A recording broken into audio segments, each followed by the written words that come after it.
All right, welcome to this episode of Hammering Down. I'm your host, Kaylor Hodges. I'm hoping you're having a great day. I am being joined by the wonderful people, and you're going to kind of know them. These are now the faces, if you're watching the YouTube video, of the BCFC Legion Twitter account, or really kind of like the one stop shop place for all your Birmingham Legion and Birmingham City news and information and stuff like that. Mr. Andy and Mr. James, how are you guys doing? Doing Yeah, well. I'm good. Yeah, thanks for having us. For sure. I want to start with you, Andy, because as we're doing this interview, it is what 8 o'clock or just before 8 p.m. Yeah, for you, and yeah, for 5 minutes James to and wait. yeah, and for James and I, it's like 3 o'clock in the in the afternoon. It's nice. How's your day been, man? Yeah, it's been great. I've been looking forward to this. It's always good when you get to talk about football. So yeah, I'm looking forward to it. It's been a good day. And how about you, James? Yeah, it's been a great day. I'm really excited for this Legion season to kick off and to see I think our offense this year is just going to be top class, and I can't wait to see them in action. Yeah, I for sure. I am so excited about this team. So excited about this team. I so much to offensively. We have not lost anybody out of this midfield, and so there's going to be a lot of continuity between last year to this year. And that just doesn't happen in the USL. And I'm sure you can speak to this a little bit, Andy, with the Yeah, championship. There's a lot of poaching from higher level. There's a lot of people yeah, getting sending from everywhere else, but there's so much turnover in USL because wages aren't there. Um, yeah, Families are a situation. So the fact that there's this much returning and we're adding pieces and not losing them is awesome. But we'll talk a little bit more about that in a minute. The really big news out of the world, really, is I say the world. Yeah, biggest club on earth, I guess. Birmingham City has appointed, Mr. Lee to take yeah, over Lee the Bowyer. club, which say what we want about Karanka, whatever, that's over. That experiment's dead. Yeah, Um, there's a lot to say there. I It didn't go too well, did it, with Karanka? Well, No, I think Harley Dean said it best by not saying yeah, anything at all. definitely. Yeah, But Lee Bowyer, I mean, kind of an interesting case because he is absolutely beloved by the Birmingham City faithful, but he was with the club for a season and a half, one of those seasons being on loan. yeah, And the rest of the time, he really made his name. He started off at Charlton, and then he hmm went to Leeds, which is where he made his big jump in the footballing world. What does he kind of look like as you guys? Is it one of those things? Is he one of those players that, as the years have gone on, you appreciate him more, or is it like from the beginning you're like, that's our guy? yeah. I mean, he's always been quite a strong player. I think he's always been the typical Birmingham City player when you look at him. Quite strong, and he never gives up basically. Yeah, he spent two and a half years at the club, and obviously he won the League Cup, which was our first cup in 64 odd years, I think it was. So that was massive. I mean, everyone in that team is basically a legend. And he scored a really important goal in the semi final to get us there. A wonderful volley. So he knows the club. He knows what the club means to the fans, and he was probably the best choice, I think, now in terms of anyone else we could have hired. Having someone who understands the club and epitomizes sort of what the club is was really important for us. Yeah, I mean, it's kind of interesting because you have Lee Boyer, who was on that team, who was pivotal for that team, and Yeah, then his yeah, second ever match as manager for the Blues, he's going to be facing off against Watford, who the man in between their sticks is Mr. Ben Foster. Which, if I've legend. checked everything right, I think this is going to be his first match back since breaking his hand or breaking his fingers. So Yeah, yeah, he I think so. what I mean, that's awesome, but also doesn't that just tell you what kind of career Ben Foster's had whenever he's playing against one of his former teammates who wasn't exactly old when he was playing with Birmingham City. He was No, still no. having at the end of his prime. Mhm. But what a player Ben Foster is, man. Yeah, I mean, I wish we had him now. I mean, I love Etheridge. He makes the odd mistake, but no, Ben Foster's for me probably one of the best goalkeepers we've had in my lifetime at Blues. And you can just watch he has that YouTube channel now, which Cycling GK. yeah, which is quite famous now. And he's just a top lad, really. He's just an absolute legend, and the way he conducts himself, and the way he talks about Birmingham City, he has some really fond memories of the club. Obviously, because he won the League Cup, and yeah, I would love him back, and I think just what a goalkeeper.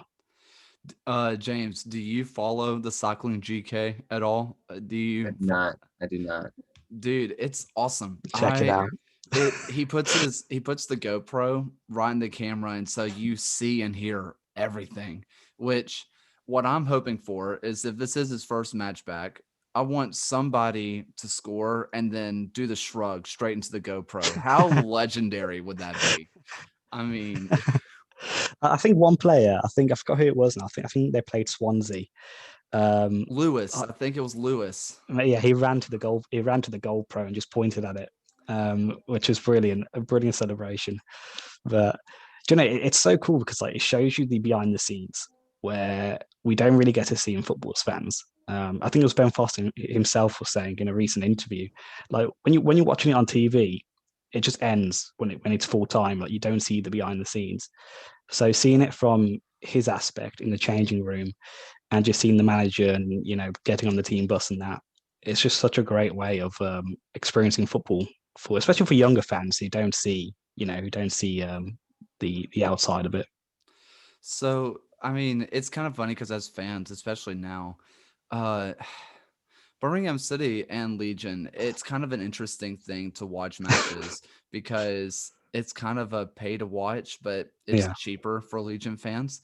Um, but it's not like it's top level where you can just flip on a TV and just watch it, especially this last year where, for mm, the most part, it's all been behind closed doors. But whenever it is open, what is that experience like at St. Andrews, man? Because I know for us at Legion, like I wow, yeah, I love it, but I know it's still growing, and for you guys, it's there. yeah. I mean, it's been I would love to be back. It feels like ages right now. But when it's a full house and it's just pumping, it's an incredible atmosphere. It really is. Um, I mean, I think in recent years the home attendances have gone down. That really depends on the manager. I mean, someone like Karanka probably wouldn't have got a full house. But I remember with Gary Rowett's first game, I mean Lee Boyer's first game, that would have been a full house. And it's just incredible when you get that atmosphere, and it really helps the players. Like not having the fans there the last few months has been awful, I think, for the club. I mean, not just financially, but also results for the players. Um, but yeah, no, a full house St Andrews is just it's just incredible. Honestly, you lost for words. But our away following is also just as good. It's absolutely incredible. So, for I want to let you, I guess, pick on this a little bit, James.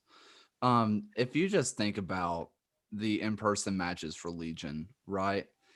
Overall, would you say it's I don't mean just like I had a good time experience, but like the vibe of the crowd, would you describe it as more positive or negative? Like everybody shows up and it's like we are having an emotional day and we are just going to release all of our feelings, or it's like, a nice day to go out and watch some football. I think with the brigade, it's a very positive, pouring all your emotions into the match. But everywhere else though, people are just kind of, sitting around watching some entertainment. And it's not really like they're not pouring everything into it. Yeah, I mean, and it makes sense because of, how soccer is viewed here in the US and especially here in the South. Um, but yeah, I mean, I don't think we have the history yet for Yeah. people to really become super attached to the club and have tons of, emotion about it. Except the brigade, like I said, right? Yeah, Is that with the sorry, is that with the drum? yeah. I know that they've got the drum haven't they? I love that. That's brilliant. Which it absolutely cracks me up. I didn't realize this. And I don't know if you realize this, James. Andy, you know all about this. Is the reason that we can have drums and trumpets and all that kind of stuff is because Americans, we won't use them as weapons. Like, like in England, it's like if you bring that in, you're going to be arrested on spot. Yeah. Like, Like you can't even bring in it's been a while, but like when you bring like a can of Coke or whatever, like an actual bottle, that they have to take the cap off just so like no one throws it, which is really weird. Like, But so yeah, even if they don't have anything, if I recall, Birmingham City fans sometimes have they have a history of running out on the field and using their fists, right? yeah. Let's not mention that one. I think it's pretty freaking legendary. Yeah. There, I mean, the thing is that when it comes to that, I respect that a lot because you guys talk about your refs, right, in Mhm. England, but Yeah, I'm watching some of them. But like, if you look at some of the USL or the pro, they're called pro refs here in the US. The USL and MLS use them. I mean, they're bad. I mean, they are really, really bad. yeah, And there's no VAR to save them because it costs so much. It's just yeah, whatever they say goes. And then are they going to take control of the match? No, they're not. There was one match last year. If this would have happened in England or really any other soccer or football loving country, I mean, it would have been bad. There would have yeah, been like they might have had to start uh had more people ushering the refs out of the stadium because I mean just it was against Charlotte Independence and I luckily had seats that were next to the pitch, right? So I could hear just about everything. And I mean, players were yelling at this guy. I mean, he was just letting dirty stuff go. And it's yeah, stuff that doesn't get called everywhere, like Harry Kane's move, his signature move of basically killing a man and just yeah, flipping him over, which is illegal in rugby, if it's illegal in rugby, it probably shouldn't be illegal in football. But that's neither here nor there. Just doing that stuff like crazy studs up into people's yeah, calves and shins and just dirty stuff. And the ref's like, I didn't see it. It's like, what do you yeah, mean you didn't see it? And I could hear him say, I didn't see it. I can't call what I don't see. And everybody's sitting there on both sides saying, if you didn't see it, what were you looking at? Like like everyone saw it. And it's just stuff like that. And it would get so out of control yeah. that if it would have happened somewhere else, I mean, you probably would have had a fan or two rushing onto the pitch just to start something. Yeah, I mean, the refs in this league, in the championship, are quite. I mean, this season anyway, they've been a disaster. To be quite frank, they're some of the decisions they come up with is quite mind-boggling. Um, I don't know if it's a lack of experience or what it is. I just think, I mean, even in the Premier League, I mean, VAR hasn't helped refs in the Premier League. I think it's made them look worse.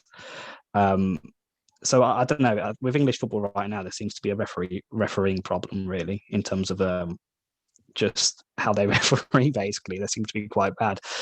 Um, but yeah, I totally get that with the refs in the UCL. Yeah, it's just how it is, unfortunately. Isn't it just like you just have to kind of sit there and be like, You have to accept it. Yeah, you have to accept it, but also taking control of a match is probably the most important thing a ref can do. And it seems definitely. like Yeah, all yeah, across the planet, they just aren't. I mean, it just seems like they let things go until they start to boil over. What was it? yeah. Watford and Bournemouth a couple weeks ago. Oh, was They that the? Yeah, yeah. yeah, I think I they remember just that. started fighting while the match was Mhm. going on, and everybody who was watching it from the end of the first half knew it was coming. Yeah, Everybody knew it was coming because he kept letting little things go. No whistle to say, "Hey, no more." It was yeah, play on, boys.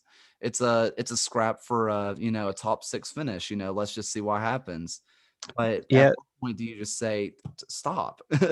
yeah. There's a referee. I forgot what his name was. He's quite famous in rugby. In rugby here in Britain, in England, who I forgot his name, but he's so to the point. Like he'll get all the players round and just be like, "Come on, grow up!" Like literally to like a bunch of rugby lads telling them to grow up.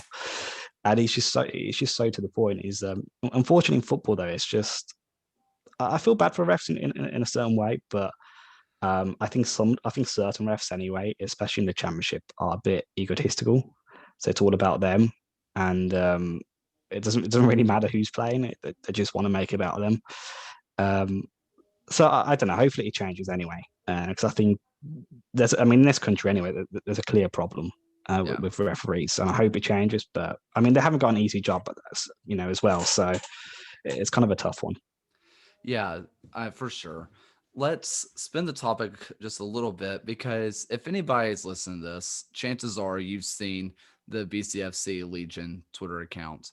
And the whole reason this thing was made was because of a match last year in a single video that was posted from Atlanta United and Birmingham Legion's friendly from last year, which American soccer, football in America got just doused in football Twitter, which Yeah, I had been a part of it. I knew what was going on.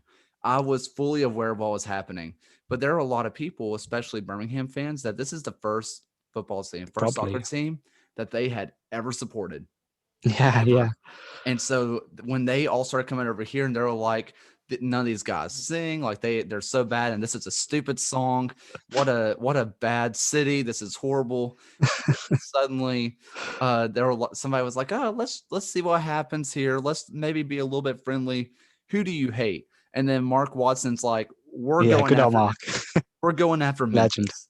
Yeah, And America just got trampled in football Twitter. loved it. Yeah. And all that said is next Sunday, as the time I'm recording this, it is March 19th. So next Sunday, the 28th, if I'm doing my math right, Mhm. Legion and Atlanta United are kicking off again, which this is going to be the second time we've played against their first team.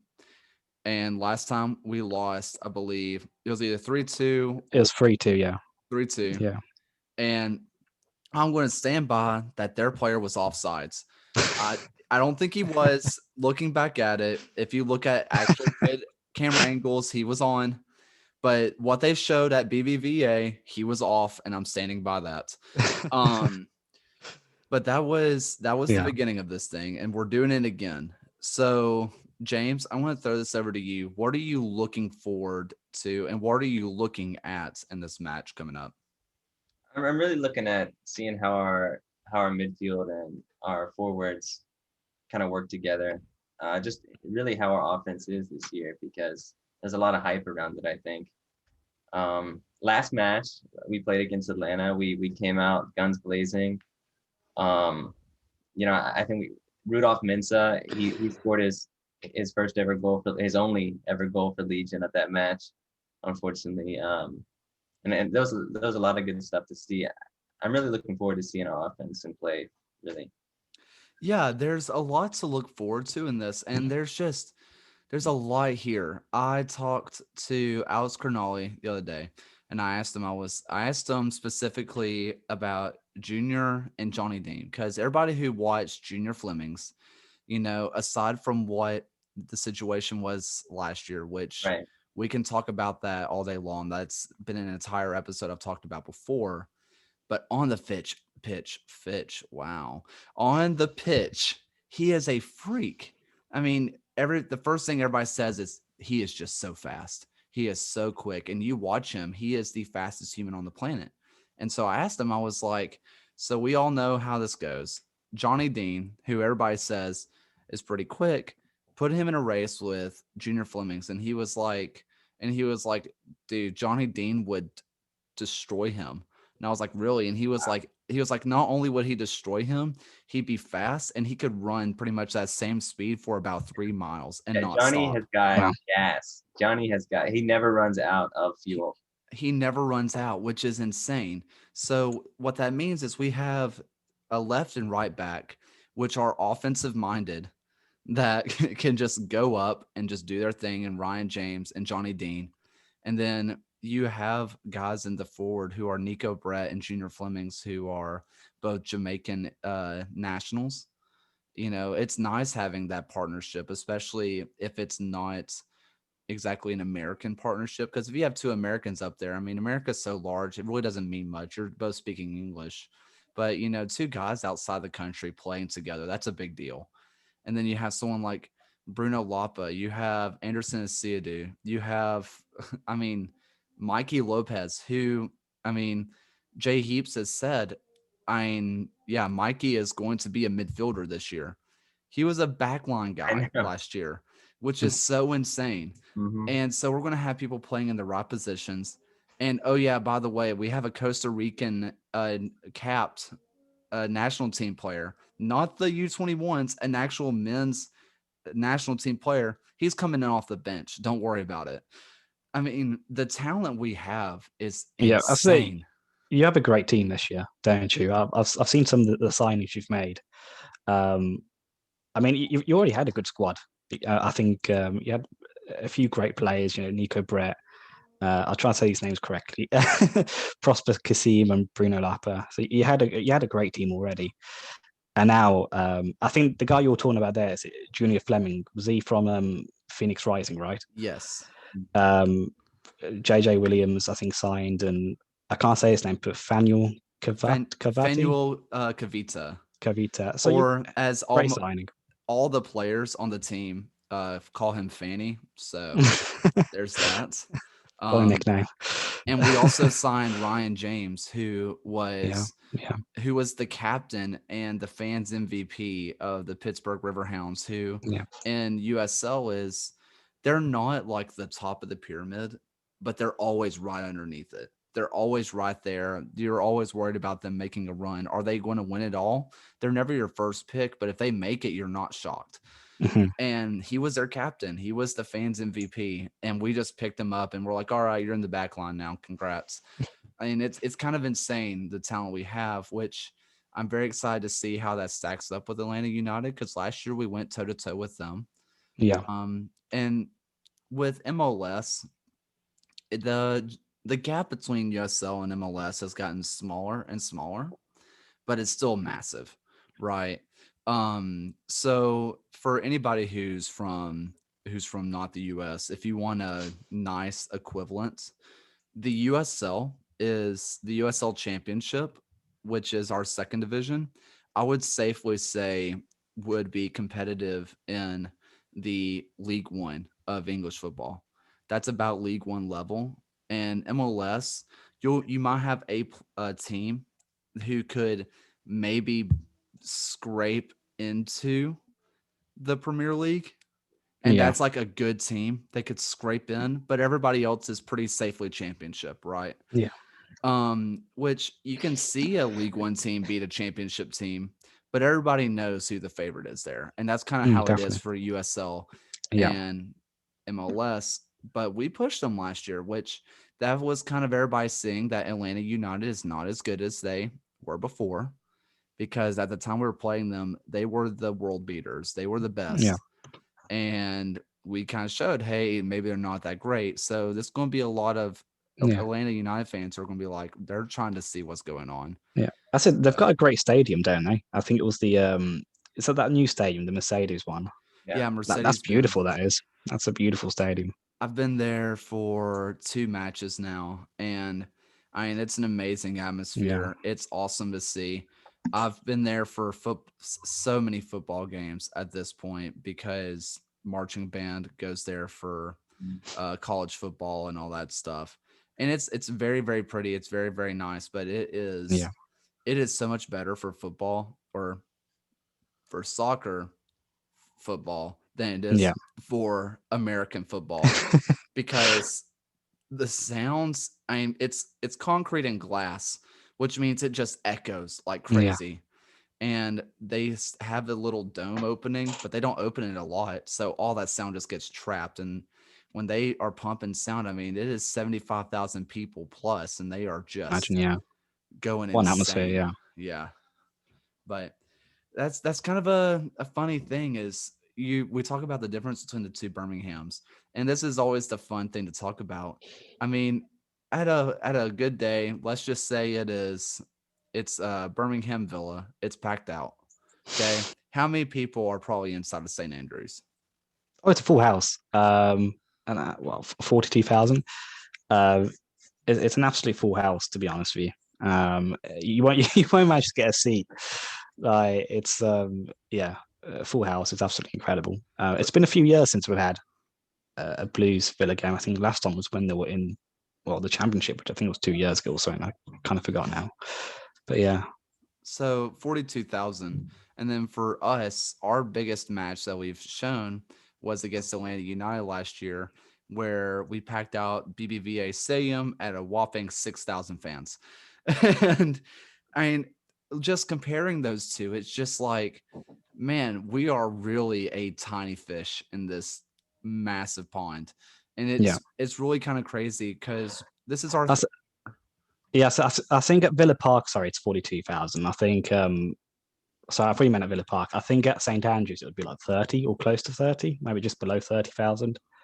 so Yeah. yeah, I So mean, still a lot more. yeah, Yeah. 30,000 to 6,000, which this can go into a whole nother debate. I don't think there's a new stadium being built in Birmingham, and a lot of people are pushing for Legion to move into it, which I think would be a death sentence to the club. Um, so Really? I'm trying to think of a way to make this all make sense. Really, so we pack out 6,000. The capacity at BBVA is 6,000 roughly. Mhm. Um, and on a every single match, if I were just to say average, I would say probably about 5,000 people show up, which is still almost capacity, and it looks Yeah. full and it looks presentable. You drop 5,000 people into a 45,000 person stadium. Yeah. I mean, you might have every single one of those people making noise, but that atmosphere is going to suck. It's going Yeah. to look Yeah. horrible. Mm. And that's one of my biggest pet peeves are like, we need to move into the stadium because we could get big. 45,000 people big. I mean, you just said it. Yeah. St. Andrews is, 30,000 fans, and they consider St. Andrews to be one of the greatest atmospheres in all of English football. Definitely. Why would we need to move into a 45,000 seat stadium? Yeah. But Yeah, I think the stadium gives us a good avenue for becoming an MLS team, but as a USL team, we should not relocate. It would be I said you awful. don't need a new stadium. It's only what 2 years since I mean, this is the third year the club has been created, so it's a bit early, I think, for a new stadium. I think if you get the fan base up, maybe in the next 5 years, yeah.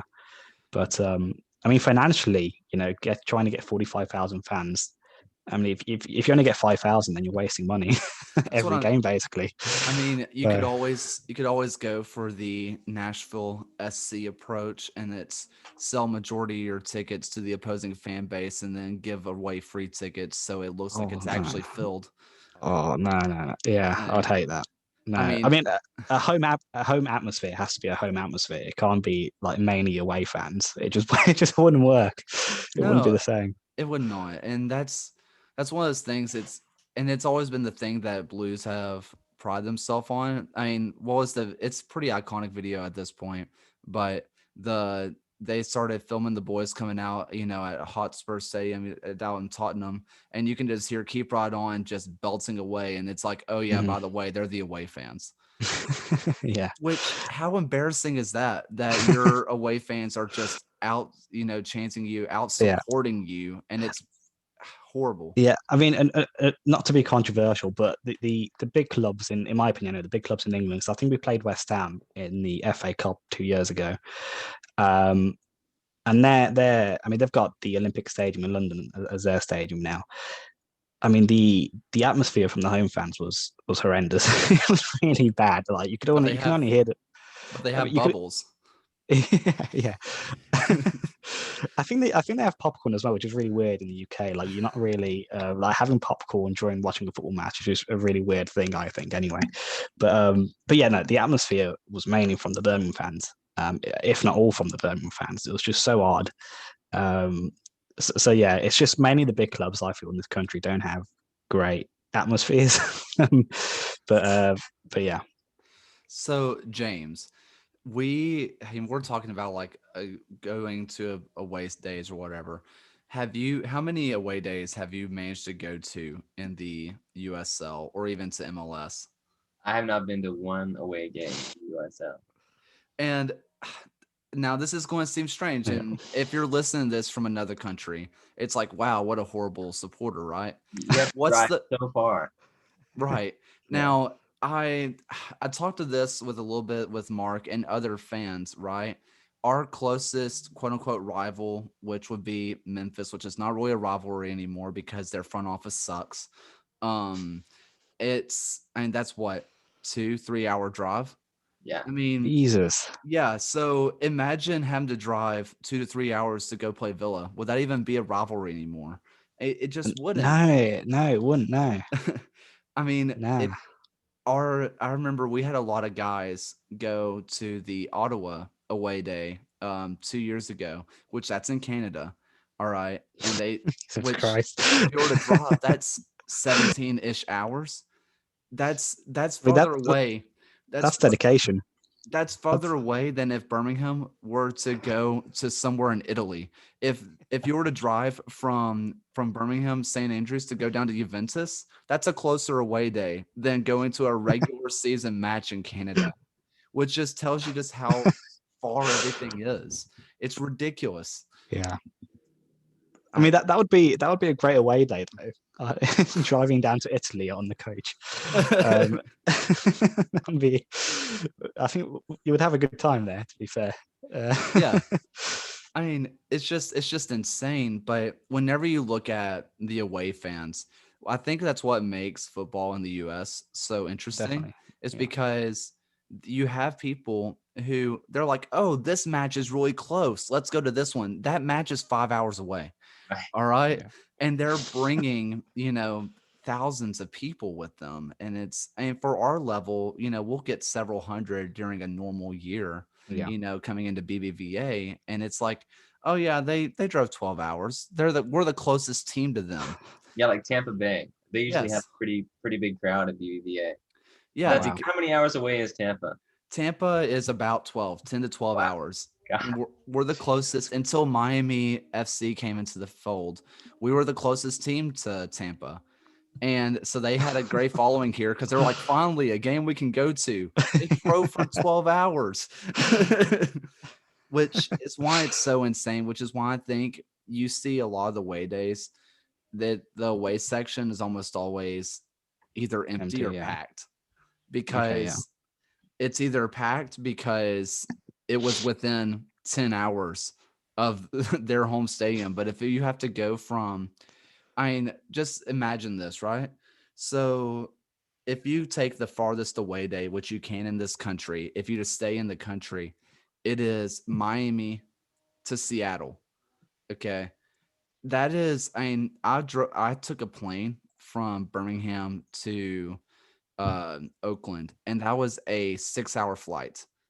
To go from Miami to Seattle, I mean, that is almost a 10-hour flight. And that's an away day. That's just Yeah. the way it is. It's so insane. I know. I think the furthest one is in the UK. I had to do a project on this many years ago, but if I remember right, it was, I think it's Carlisle United versus Plymouth, which was like just under 800 miles, I think.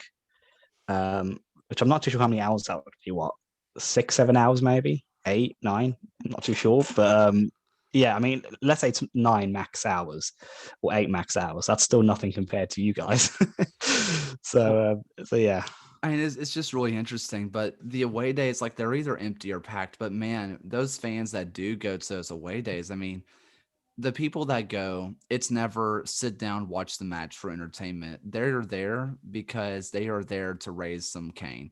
They are trying to cause a ruckus. And I think that's always so interesting. But you also have a different dynamic in USL, which James, you can really attest to. We play two teams. We play people's B teams because there is no pro rel. Granted, this happens in the Bundesliga a lot. I think in the second division of Bundesliga, Bayern Munich's B team has been yeah, top of the table for like 5 years straight, but they can't be promoted because you can't have two of the same teams in the same league.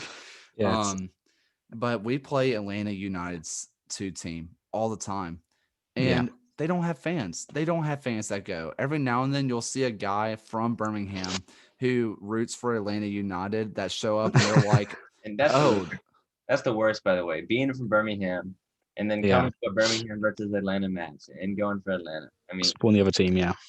Oh, see, it caused a ever so slight controversy the in the brigade, not really the brigade, but like that whole supporters section, which supporters groups are really weird to me. I'm just going to throw this out there. I love the Birmingham Brigade or the Magic City Brigade because I was there when the Hammers were around, which was the predecessor to Legion. And I love that group. But so many people find themselves supporting the supporters groups more than they do the team, which I think is very wild. Because they'll be like, because I know the Palace is kind of got a little bit known for this because they have their ultras that they had there, and they were pretty much like the hooligans or whatever. They had another name for them, but it was like a lot of those people just showed up because they just wanted to cause a ruckus, right? Um, and so a lot of people are like, "Oh, I go to Birmingham Legion matches. I am a part of the brigade." Like to them, the brigade is more to them. It's like more of a part of them than the actual club is, which I think it's weird. Yeah. But um anyway, they said, "Hey, if you're going to root for Atlanta United, cool. Do it somewhere else. You're not sitting with us. This is a Birmingham only section, and don't like you're not going to cheer for them. You're not going to wear their stuff because we're not about that." Yeah. A lot of us pulled for Atlanta United, but that's not what we're here for, which is very interesting. It's almost like the way it kind of works, at least to us, it seems like it's like if you were to show up to St. Andrews wearing your Sunday league kit, right? Like you can support your Sunday league or your little local team that's in the 10th tier of English football. You support them, you might like them a lot, but you're not going to show up to a Birmingham City match supporting that team while you're Yeah.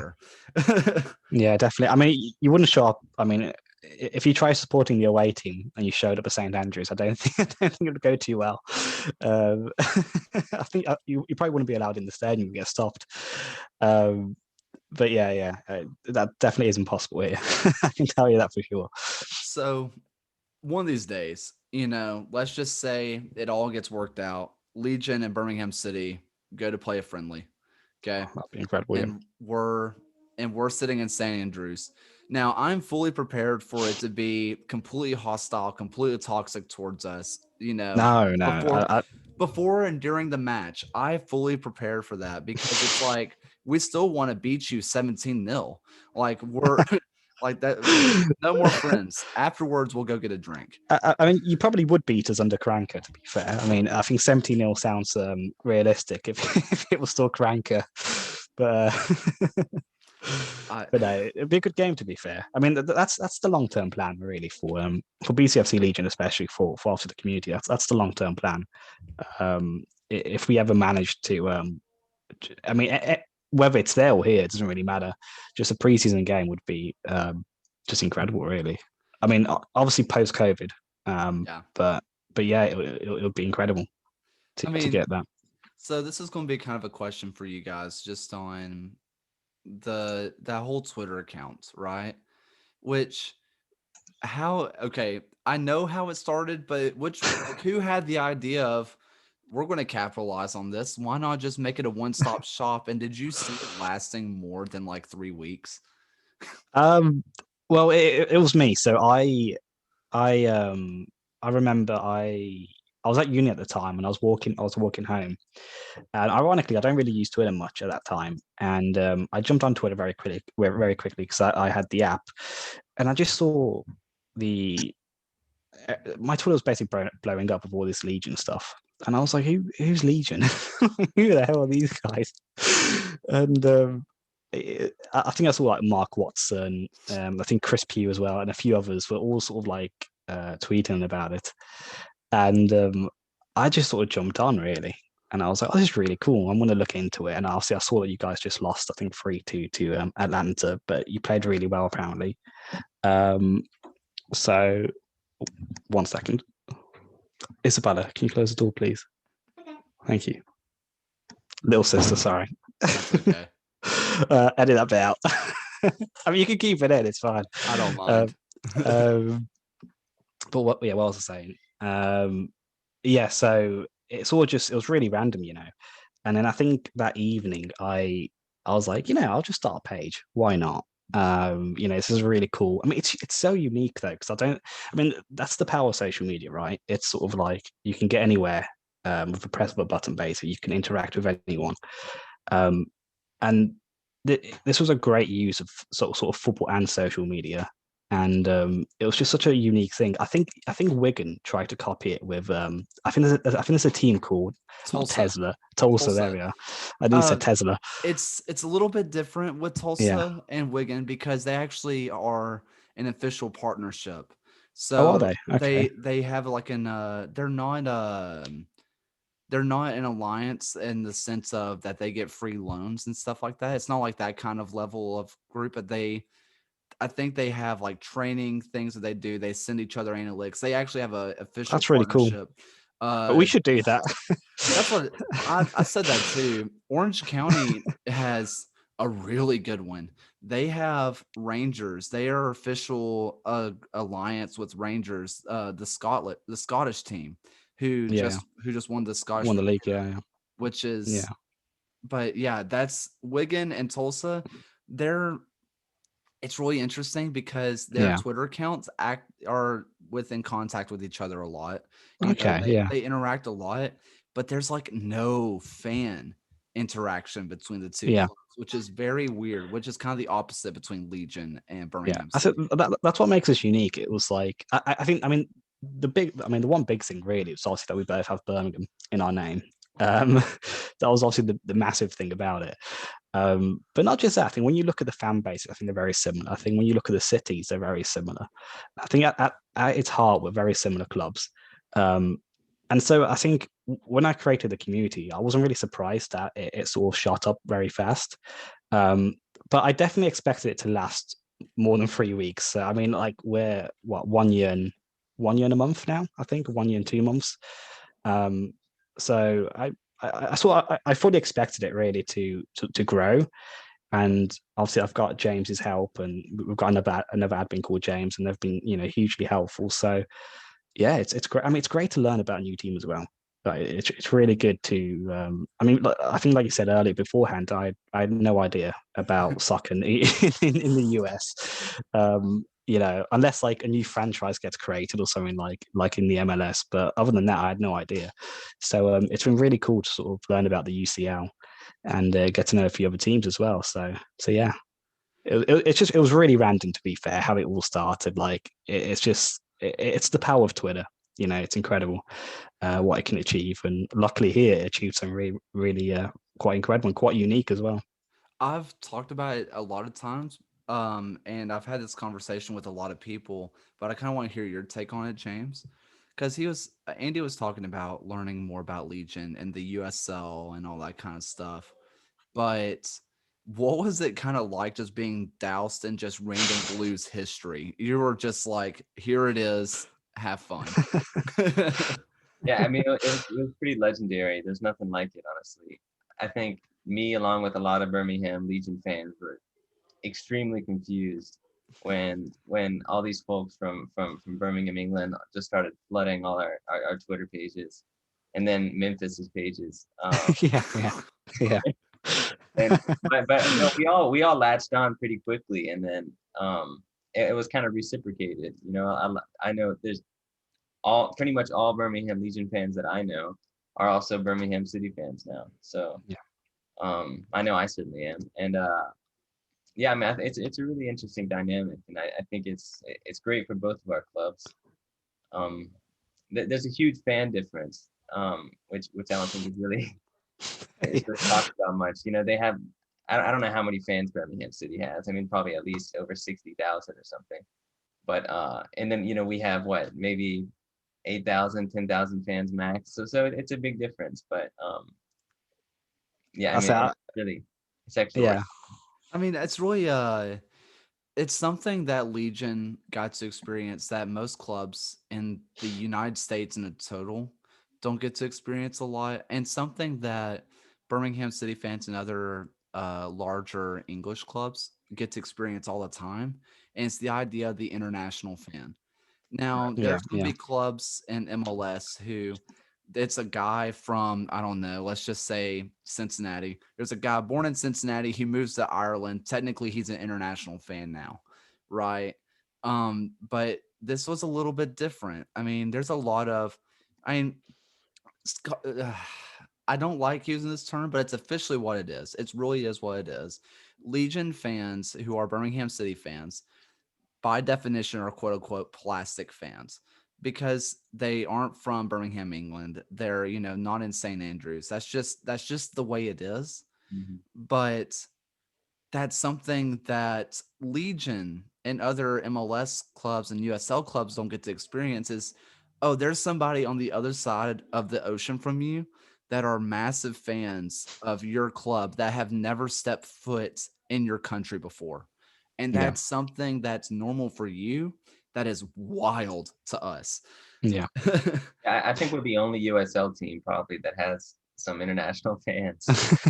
I mean, USL released a stat right after the season ended that was like our international watches or like streams has increased by like 200%. And I'm like, I can almost guarantee you every That's single probably one what of it those came like they were almost all Birmingham City fans watching Yeah. Legion matches, or also very likely someone Well, using a VPN to watch the yeah. match for free. So what really helps, like during the summer, I was on holiday in Portugal, um, and in the evenings I would put on the games, the Legion games, and the really good thing is it was on YouTube, so it's free, and that's just perfect. I mean, in the UK, we never get any free games. It just is impossible, really, because of the TV right deals and etc. But yeah, being able to watch Legion on YouTube was quite incredible. I mean, I thoroughly enjoyed it. It's a bit late, obviously. I think it happens like midnight our time, most of the games for Legion, but um, yeah, it was just great to watch a new team and support them. See, it's also interesting. I think it's really perfect as well, is that you don't have to fight with Legion and Birmingham City playing on the same days because we play in the summer. You guys are fall, winter, spring. We're pretty much all summer, which sucks for the players because and I'm wearing our home shirt right now. This is black as can be. And outside, whenever they're playing these matches, they try to play as late as they can, but sometimes they have to play an early afternoon match, which on some of those days, I mean, it's not unusual for it to get up to like, 43 degrees Celsius Jeez. outside. And that's just what they have to play in, which you'll see, hey, we're taking a water break every 15 minutes. And that's just because they don't want them to die. So you definitely don't get that here. It's either raining or just really cold. Yeah, and it's kind of funny because we have that, and also whenever our season's done, y'all's season is, it's really starting to ramp up. Yeah, It's starting to get going. And definitely. Yeah, yeah. so whenever, COVID's not happening, we can get together and watch the matches because for us it's great because it's like, I don't know, like 8, 9 o'clock in the morning. So just get a cup of coffee and we're just going to watch some Birmingham City today. Oh, I saw. I forgot what bar it was. I think it was the Magic Brigade. When I think we played Sheffield Wednesday Yeah. at home. I think Hogan scored that wonderful volley towards, I think, the dying embers of the game. But I remember at half time just seeing, I think it was the whole Magic Brigade just singing "Keep Right On." And to be fair, by the way, that's not an easy song to learn, especially for newcomers. And they nailed it. They just did it perfectly. Um, so I think that, I mean, it's great to have like not just the Birmingham side caring about Legion, but it's so great to have sort of both sides, really caring and really giving it a go. It's like I said, Keep Right On isn't an easy song to learn for newcomers, and you guys just nailed it. Yeah, I mean, Keep Right On was played in the stadium a couple times, Yeah. which it was a weird. I don't know. How many matches did you go to last year, James? I went to every single home match. Okay, Yeah. so they played that weird electronic version or that weird edited version of it, and Oh, I is was that like, that might be the? Oh, I might get my years wrong here. I think that might be like the 1991 version or something like that. We've It's got like a 90s version of it anyway, which is really techno. it's very bizarre, and I was like, I would have rather played The old the version. original, but Yeah. I get it, but it was very bizarre because I heard it come on the radio or come over the PA system, and I was like, what is that? That's not the normal music they play. And then it's keep right on. I'm like, I what love that. is happening here? It was like whenever Birmingham City released that video of Sweet Home Alabama being played Yeah. at St. Andrews, and I was like, oh, so the clubs are seeing this. They're just not Yeah, saying definitely. anything about it. Yeah. I think we tweeted. I know our official account have tweeted a few times, but not that many times. Um, I mean, the season hasn't really started yet for Legions. I hope our club sort of tweets a bit, a bit more. But we used to have an American player. I forgot his name now. It's Brett something, I think. He had like this white hair. I should really know his name. But anyway, we had like I think he came on. It might have not been Brett. I've got like the image of the player in my head. I just completely forgot his name. And yeah, if I remember right, if I remember right, we made I think we made a post about him, and then we sort of in the tweet we included Legion for some reason. I think that's the first time I think the official account talked about Legion. But yeah, no, it's I hope they do it more because it always brings the fans out and yeah, it's great for the page as well for our page. I always thought it was funny. I'll let you say what you're going to say in a second, James. But I, it's really funny because whenever we were just like, whenever you guys were just waves of people, just massive banter towards everybody, commenting on all of our things, and just the pure numbers. I mean, like James said, like you guys have hundreds of thousands of fans, especially on Twitter, who are active all the time. Whenever Cranka got fired, there or you know got released or whatever their exact verbiage was, basically Yeah, saying he yeah, was gone.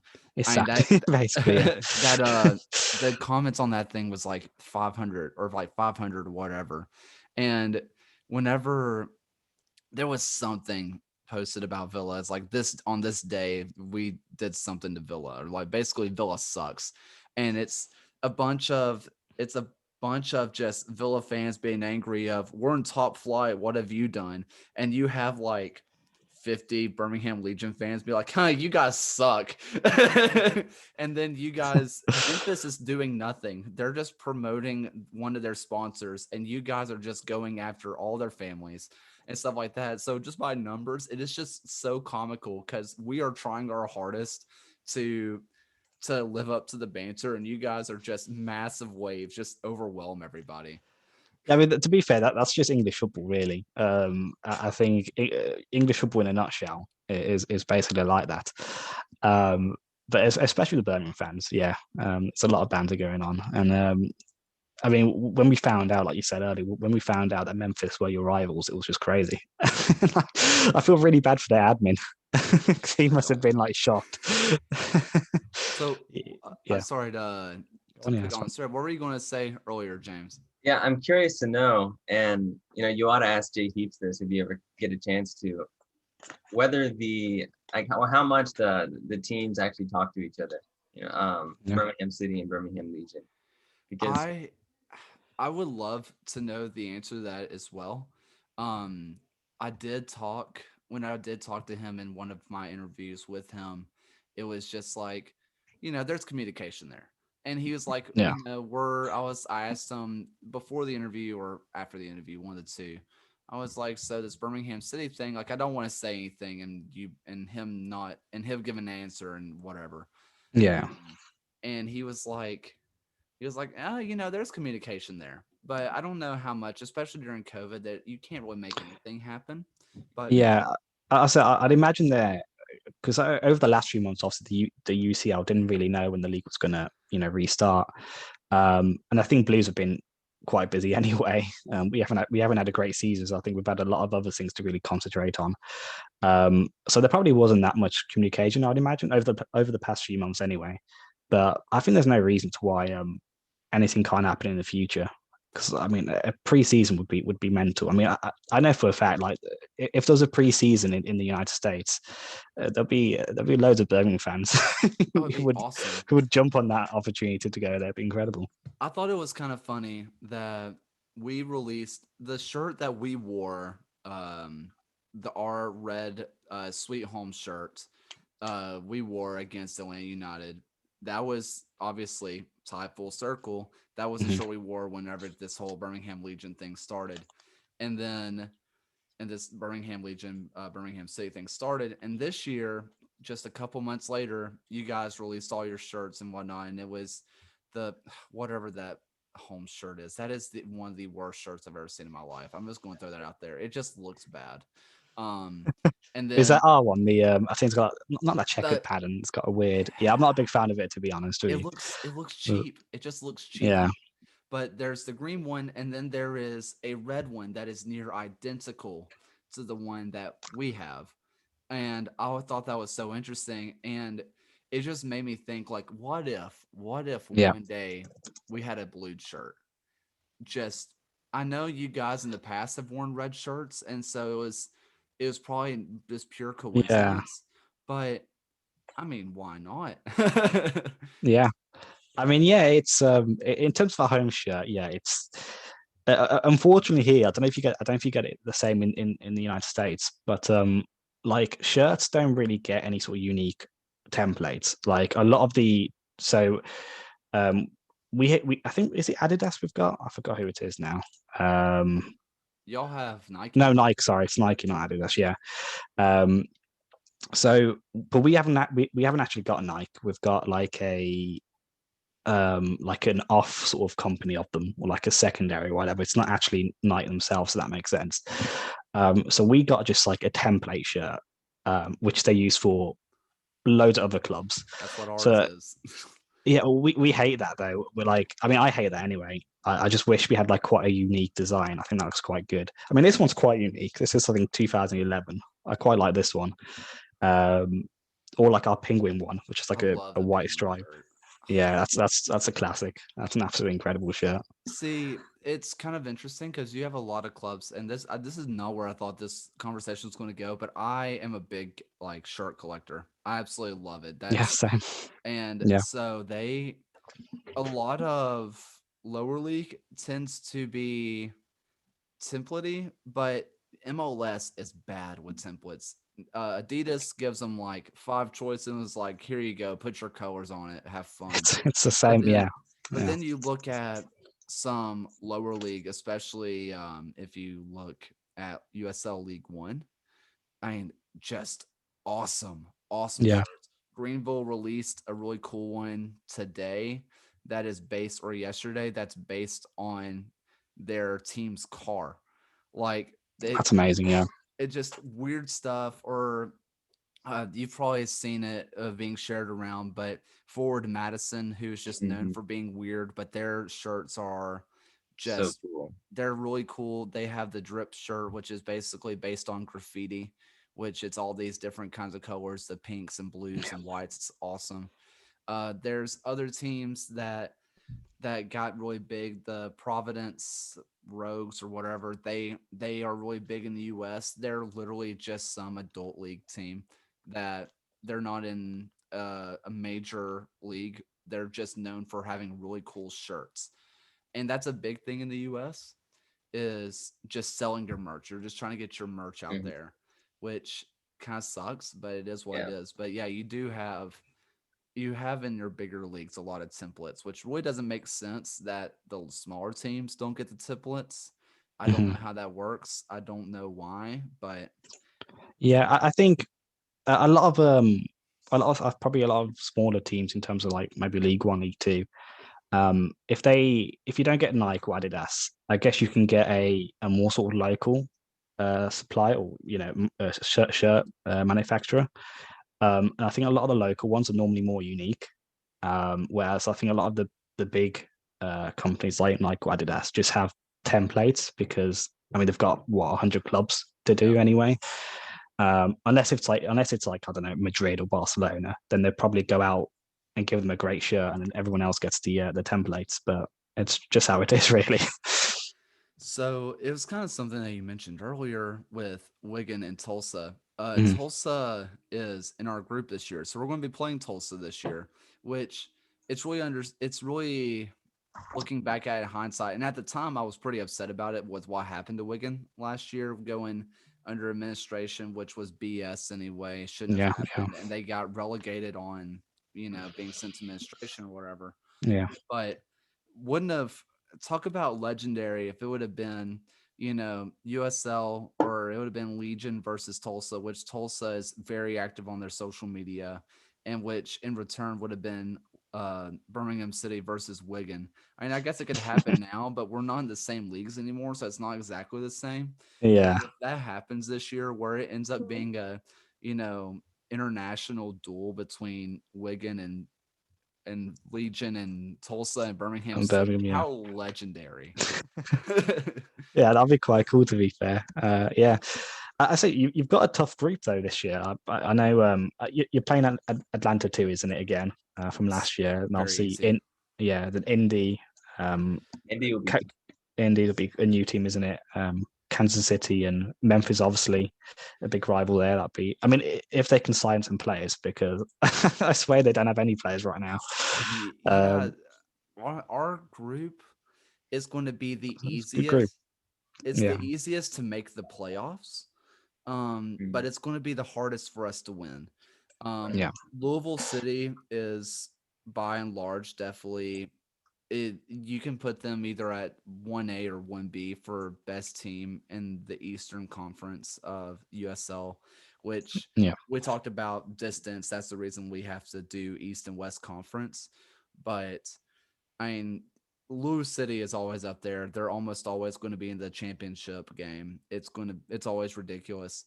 Indy is going to be interesting this year. The Indy 11 is a perennial great team. They always put on a good show.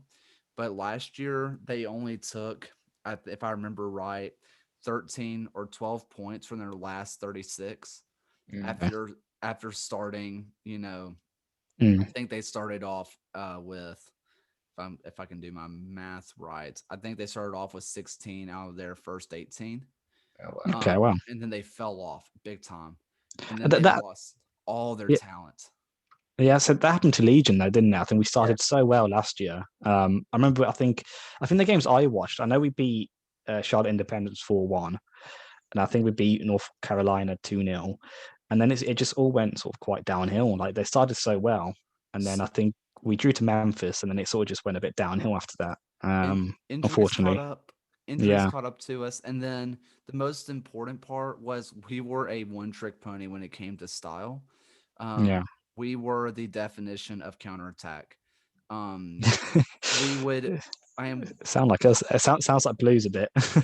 yeah, I mean, it's really interesting because we are we are just so freaking fast. We are a fast team, and it's an underrated skill, or maybe not underrated. It's a Definitely. very basic skill, but I fully believe across all levels of play in the United States, we have the best one-touch passing in all of the United States across all levels, and that comes from our coach Tommy Sohn, being he started off his career not as a professional footballer, but as an indoor guy. He got his Okay, first well, professional start as an indoor player. And you can tell with the way we play, we're fast and we have one touch passes galore. And eventually, teams around the second or third time we played them were like, okay, let's give Legion possession, see what happens. And whenever we had time to build up a play, it just didn't happen. And it was never like it was solo goals that were counterattacks, they were team counterattacks. But it's harder to get space when teams just give you the ball and park the bus right away. And then we started getting counterattacked. yeah, yeah. This year, hopefully, we have a little bit more options. But the thing is that we didn't lose our talent like Indy did. They lost their top goal scorer. They lost their top assist guy. Yeah. They signed Cal Jennings, who put in the hat trick against us against Memphis. They signed him and then lost him before he ever played a match with them. So, oh And wow, geez. I didn't so realize they lost Cal Jennings. he's Wow. now with LAFC. Oh That's wow. a, And that's weird. That is like signing a player and then losing him straight away. I don't remember I don't remember the last time that ever happened in That English happened football. with To us be fair. for a little bit with JJ Williams. yeah, it's Yeah. a Oh wow. very it's a very American thing. an extremely American thing. It's a very the group is interesting because Louisville's probably going to be at the top, and I think we'll probably finish second. I think we have the ability to finish first because I Yeah, think we have the talent to compete with Louisville. It just depends on if we show up. And if obviously, if we keep the season going, Tulsa's a super underrated team who could make a real run at second or third, and then it's kind of the best of the rest. I think it's us three, and then Indy will probably sneak in there because that's what Indy does. They're a perennially yeah. great team anyway. I mean, It, even the best Manchester or even the worst Manchester United teams recently still finish in the top six. yeah, I mean, yeah. If you finish second though, that's it, or do you? I forgot how the league works. Do you we qualify for like a playoff, or is that just it? Right now, I think top two are pretty much guaranteed. We're waiting to find Okay. out if three and four also get to make it because whenever it's a full Eastern Conference and Western Conference only, if I remember right, the top 10 or the top eight make playoffs. Right. Okay. um, which obviously doesn't lead to promotion. So it just leads to the bigger trophy at the end of the day. Which this is one reason I hate playoffs in football. It's because the regular season doesn't matter. You could be the best team in the whole league and just absolutely walk the floor with everybody. Have one bad Mm, match, and everybody remembers you as a team that just sucked or couldn't come up yeah. in the clutch. It's not really the same in other places because if you're in the playoffs, it means you weren't the best team. You're one of the best, but you weren't the best. So if you flop in the playoffs, it's like, oh, well, they lost in the playoffs. That sucks. But if you're the best team and lose in the playoffs, it's like, oh, well, it tells us everything we need to know about you. It's really weird. But Yeah. Why doesn't I think I asked James, and I think, or both Jameses. I think I've asked this before. Why doesn't the I mean, is there any possibility that the MLS will join up with the UCL and then create one big league like in the UK or in England? Obviously, like with the Premier League, and it's all together. Do you think that will so ever happen? no. Um MLS is not going to do it because they're their own entity. Yeah, MLS was created to be basically the National Football League. And when it was first created in 96 or right before 96, yeah, they kind of had this idea that MLS was going to get so large that it was going to just basically destroy all the other competition. There's a reason why in the NFL, things Hmm. like the XFL and the AAF or AFF, I think it's AAF, didn't work. They were around for one season and collapsed. And it's because the NFL is such a massive product, right? And Yeah, what they yeah, weren't ready for, MLS, years ago was not prepared for soccer or football to actually get big. And they didn't realize just how large it was going to get in the US. And yeah. so when other leagues started forming and not dying, they just started dumping more and more and more money into it. And basically they said, well, the best way to kill off the teams is to not let them in. And Oh, so wow. it's become a top division only. And Yeah. soccer, which the US Soccer Federation is Hmm. like, money's nice, and MLS is giving us a lot of money. So promotion relegation is not going to happen from MLS, which is its own entity, to Yeah. another So group. all the money's, yeah, I get that. Yeah. I mean, it's sort of the same. I mean, the Premier League is its own entity. Like it's got its own organization, and it just has a deal. I forgot what the deal's called, but it just has like a partnership with the football league. If that makes sense. So Right. they're not joined. They're not technically joined. They're actually two separate things. But I think they've got like an agreement with each other. But I don't know. I think not having relegations for me, it just I don't know. It's really weird. Like the reason for us Birmingham fans this year is so important is because we could get relegated. I mean, Yep. that's quite scary. So not having that, it's just quite weird in my opinion. Like it's such a weird thing. I mean, I understand why they do it. Like financially, I guess it would be quite damning if any MLS club got relegated into the UCL. Um, but I don't know. Maybe there needs to be more of a I mean, hopefully, if there is more money in the MLS in the future, maybe there needs to be like a sharing um, system where all the clubs can get an equal. And then I don't know, maybe one day they can join it together. It'll be really nice to see Birmingham Legion in the in the I MLS think one one day. thing that could happen, which I think they talked about a little bit, is MLS keeps expanding, and then they break MLS up into two different leagues. Okay, yeah, So there'd be Yeah. like an MLS Premier League or an something. MLS Championship. Right. Oh, Well, interesting. see, the way USL set up is USL Championship, League One, and League Two, which the makings of promotion relegation are there. Yeah, And yeah, years ago, I think 4 or 5 years ago now, Jay Heaps did a conversation with the fans of the Hammers, and somebody asked him, "What about pro rel? Like, is this happening or not?"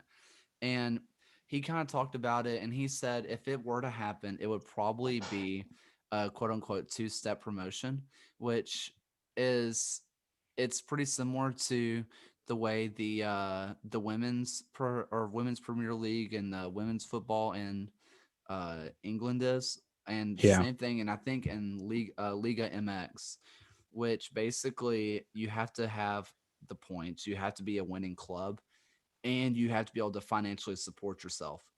Oh, Which is yeah. really, which is kind of the hard part Mm, for us because uh for us at Legion, I mean, having to get on a plane and fly out to Seattle, then out to LA, and then out to wherever week in, week out, I don't know if the club could afford that. And yeah. So that's really weird because, like, I mean, in England, that's kind of like it's a second thought. It just happens. Like, no one really financially, it doesn't really impact many clubs here, really, because it's such a normal thing, especially in the Premier League. I mean, teams like Liverpool fly everywhere yeah, because it's just normal. That it doesn't really matter.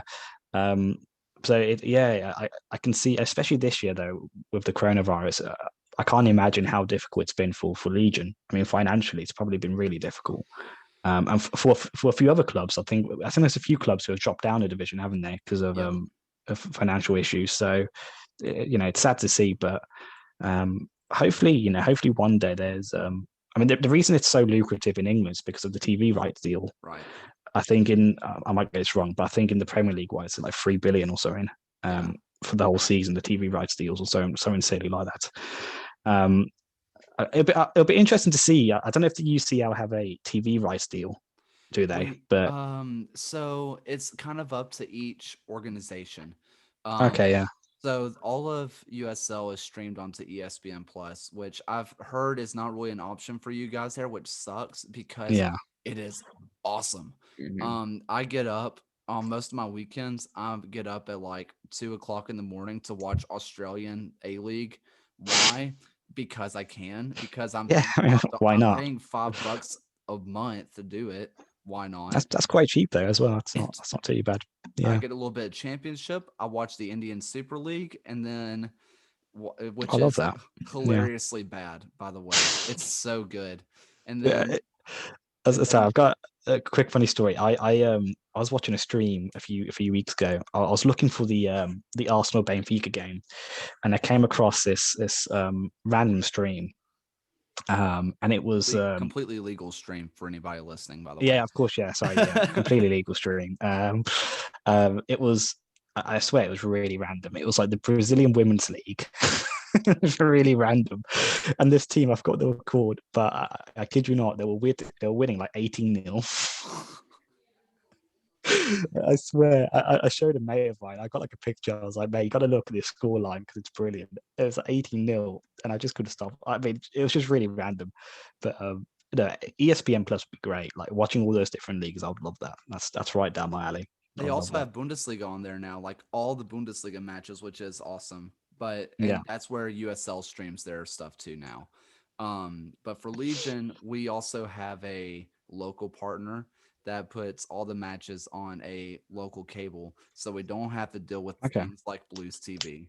Like if it comes with your cable, you get to watch the match. There is no extra fee to watch it, which is really really nice. But that's kind of up to each club. Yeah. Someone like Orange County, their club doesn't have to do that. or they don't have to, they can't, because they are an organization that has 10 professional teams in their market. They have two MLS clubs, they have two baseball teams, they have technically two to three football teams, they have two basketball teams that are Oh, fully geez, wow. Okay. professional. So Yeah. a little Division two club is not going to get a TV deal there, because who's going Yeah. to film that when they can put on, the Dodgers? Yeah. I mean, So financially, I mean, all the other teams probably finance that team as well. I mean, financially, it's probably not too much out of their pocket. But yeah, I know a few clubs in the UK. I know Man City have got, I think, a club in Australia, and I think they've got Auckland obviously City, New York as well yeah. in America, obviously. So yeah, there's a few obviously there's a few clubs. I mean, if Jay Heaps, if he wants to buy Birmingham City, then please do. I'd rather get rid of our owners. I mean, see, that was the kind of thing though, is that like Dong, man, like, okay, he deleted Oh, his right. Twitter. He deleted his Twitter, so Where do everybody I was like, start? "All right, boys, it's happening. He's out." And I'm like, "No, he's just tired of getting bullied." Okay, there's only so long, because even if I was getting half the hate he was, as Yeah, as weird and just dumb as it sounds, I would just get on to see what people are saying about me, and I couldn't imagine half the things that are being sent his way. yeah. I mean, to be fair, I'm surprised it took him this long to get off Twitter. But I was hoping it was going to be like an omen, and then he was gone. Because I think every Birmingham fan would. I don't know if Mark told you, but I think every Birmingham fan would tell you he's like the problem. He's like Yep. the root problem of I think many of our issues throughout these years. So the quicker he can go, um, it's just like it's weird because like you would. I mean, in any job, if you made that many mistakes, you'd get sacked Yep. easy. So the fact that this guy has stayed on for so many years, it's just shocking. But Like, can he get sacked as the owner? I mean, no, he's not the owner. He's the he's a chief exec right now. Yeah. But he's placed there by the owners, if that I makes see, sense. I see. So the owners could. So the guy who sacked Crank, I forgot his name, but he was like the hire director to Dong, Mhm. who had the power to basically override Dong's decision or just make a decision basically. So that's why we sacked Crank and appointed Bowyer, because that guy made the decision. But yeah, I mean, I saw Dong in the Reading game. They panned to him, and you could just see his face, and he just he wasn't happy. He's had one hell of a week, hasn't he? I mean, I'm surprised he's still at the club. To be honest, I thought this last week would have removed him. I was 100% sure because. Karanka was his guy. Like he really wanted Karanka. He was chasing Karanka for many years. Why? What's his obsession with Karenka? What is it about? If I think. if I Go on. can, Yeah. Yeah. if it makes sense to me, and this is what I've watched, I mean, Dong is pretty much like, he has this idea that Birmingham City is his football manager safe, right? And he Hundred is, percent. Yeah. and he's trying to play a style in the championship that doesn't work, right? Yeah. And Yeah. 100%. he's trying to play like Pep's like tiki taka style, which in the championship doesn't work. No. And Karenka is kind of loosely from the lineage of Pep, which Yeah. Yeah. obviously he's not going to get Pep to come to Birmingham City. Yeah. I Well, mean, so Kranka worked under Jose Mourinho at Real Madrid. So Kranka was the assistant manager.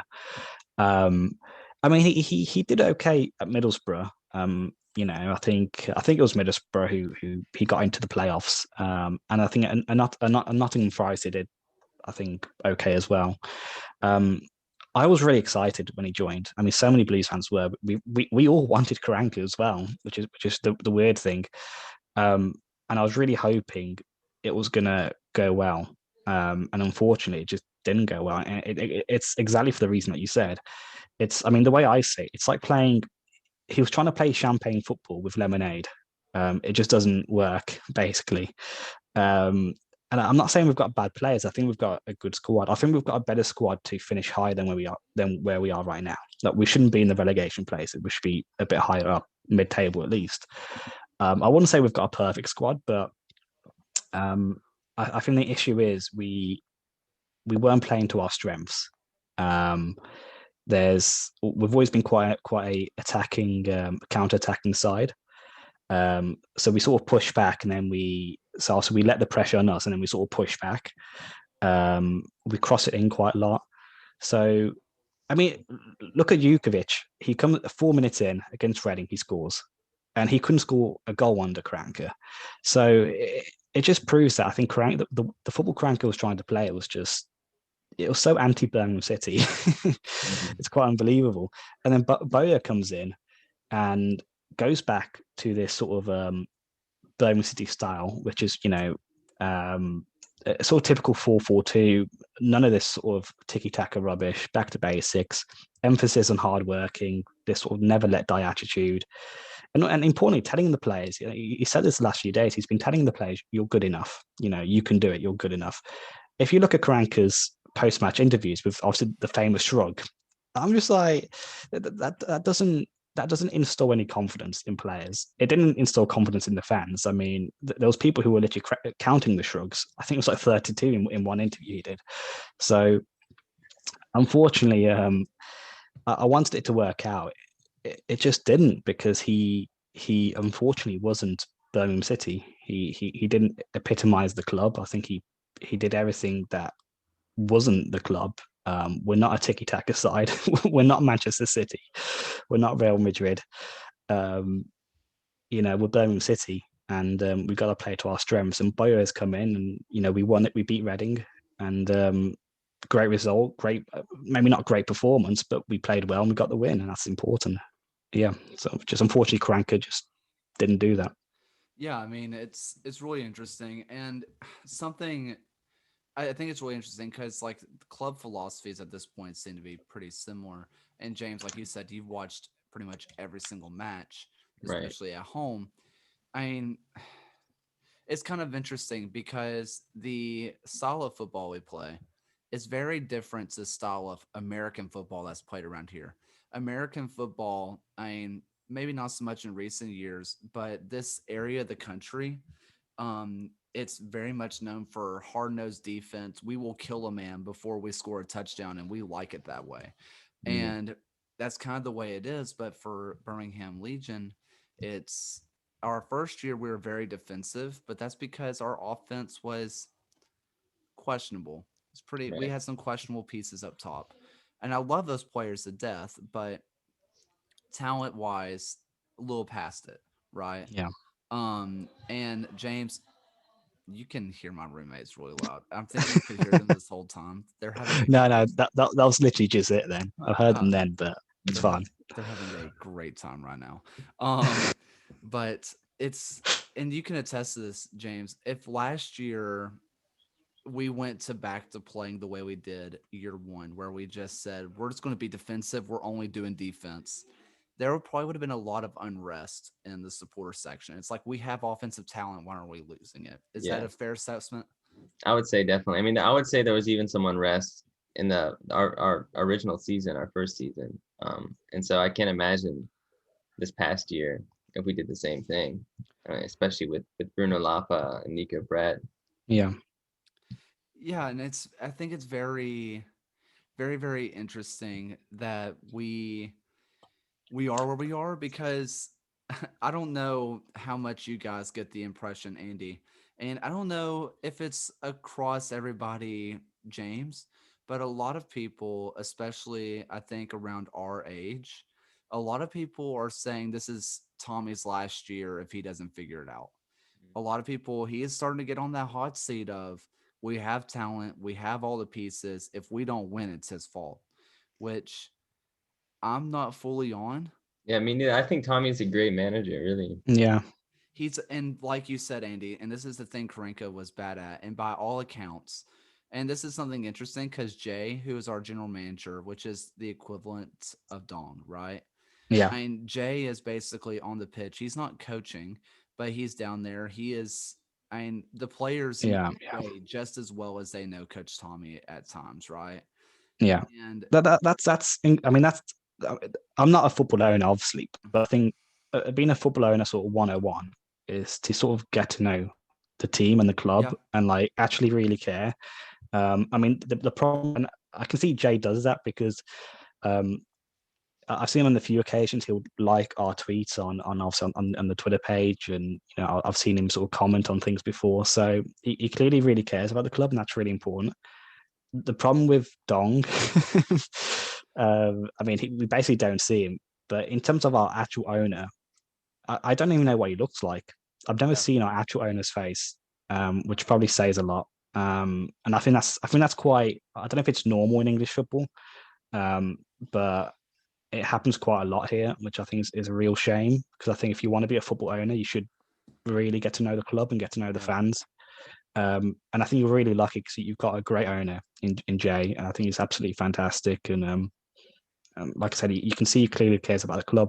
And I think in terms of your manager, just quick, for me, he seems like a great manager. I think you should really sort of stick with him because I think the problem he's only been in the job for 3 years, so I think give him more time because I think it's quite important to do that because obviously if you change him now, it might just it'll cause confusion in the team. There might be some unrest and that. So no, I think yeah, just keep him.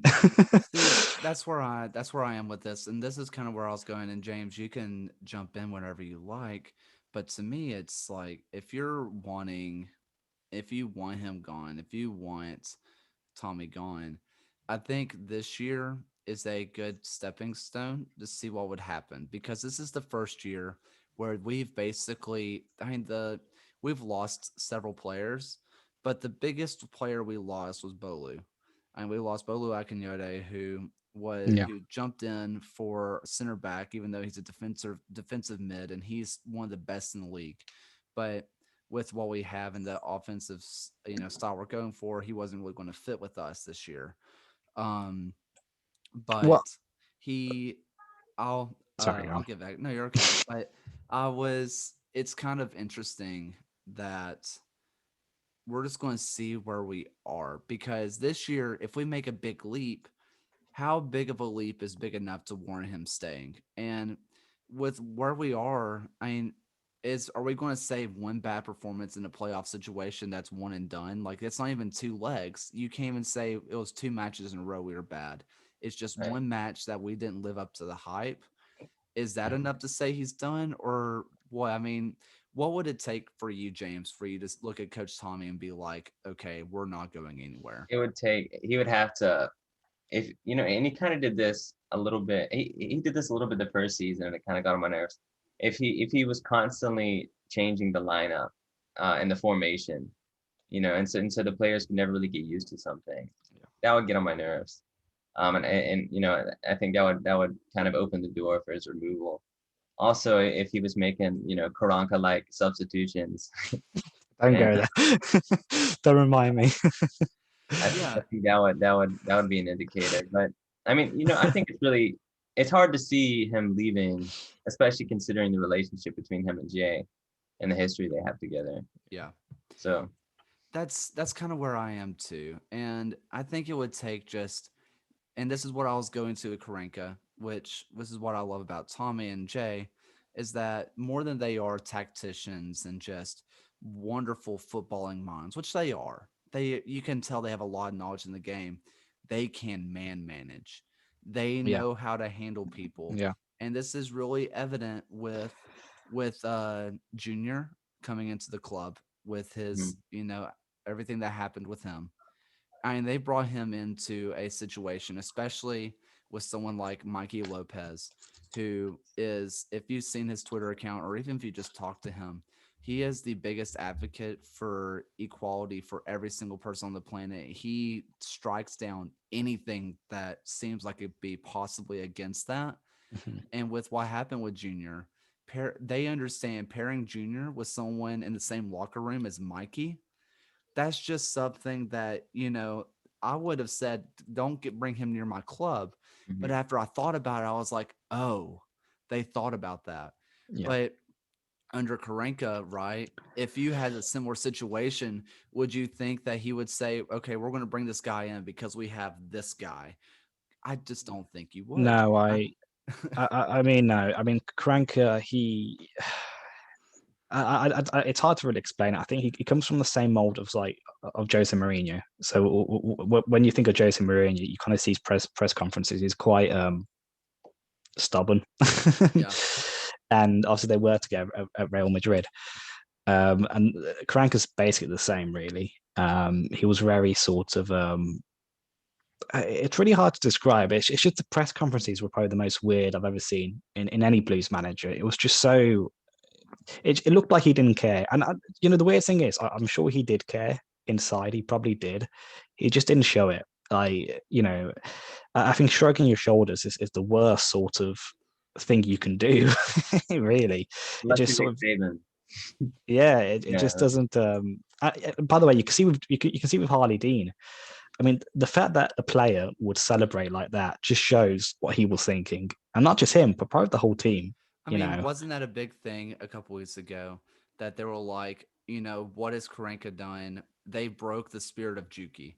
Like, look at yeah, how yeah, sad he is, and that's a guy that, I mean, yeah, for the amount of success, he's not. It's not a cult legend.